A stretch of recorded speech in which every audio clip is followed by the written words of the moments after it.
Akalun, Fatwa MPU Aceh menghilangkan dan merusak atribut pemilu hukumnya haram.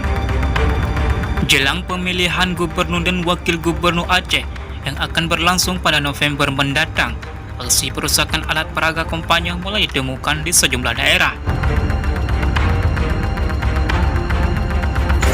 Sebelumnya, Majelis Persyaratan Ulama Aceh telah mengeluarkan fatwa bahawa menghilangkan dan atau merosak atribut pemilu yang sah menurut hukum negara hukumnya adalah haram.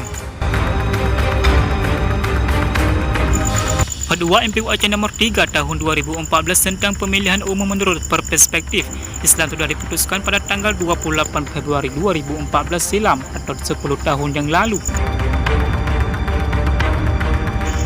Ketua MPU Aceh, Tunku Haji Faisal Ali kepada Serambi dan Zelkom Minggu tanggal 6 Oktober 2024 mengatakan fatwa ini masih berlaku hingga saat ini. Kita menghimbau masyarakat agar berpolitik santun sesuai dengan tuntunan agama Islam, kata Tunku Haji Faisal. Di samping itu, Tunku Faisal juga mengajak semua masyarakat di Aceh untuk tetap menjaga persatuan dan kesatuan, serta memelihara ukhuwah demi terpeliharanya perdamaian yang abadi. MPU juga meminta kepada pimpinan partai politik, anggota, kader, dan para calon kepala daerah di semua tingkatan untuk senantiasa memelihara ukhuwah Islamiyah dan Wataniyah.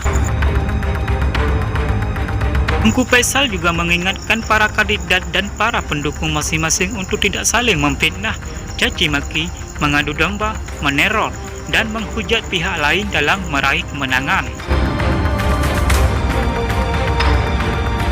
Berikan keteladanan dan pencerahan politik serta tidak mudah mengumbar janji. Apabila terjadi perselisihan agar dapat diselesaikan dengan musyawarah dan mufakat sesuai dengan perundang-undang yang berlaku, ungkap Tunku Haji Faisal. Bagi calon kepala daerah yang sudah ditetapkan, Tunku Faisal mengatakan agar berikhtiar dengan cara yang halal dan berdoa kepada Allah untuk dikabulkan mana yang terbaik untuk dirinya dan masyarakat daerah yang dipimpinnya nanti. Minta didoakan kepada orang saleh bagus, tapi mendatangi praktik perdukunan jangan. Jauhi praktik mesti wajib. Jangan percaya kalau ada dukun yang bisa mempengaruhi hati masyarakat untuk pilih calon tertentu, tegas Ketua MPU Aceh Tunku Faisal. Hanya sekian, Net TV mengabarkan.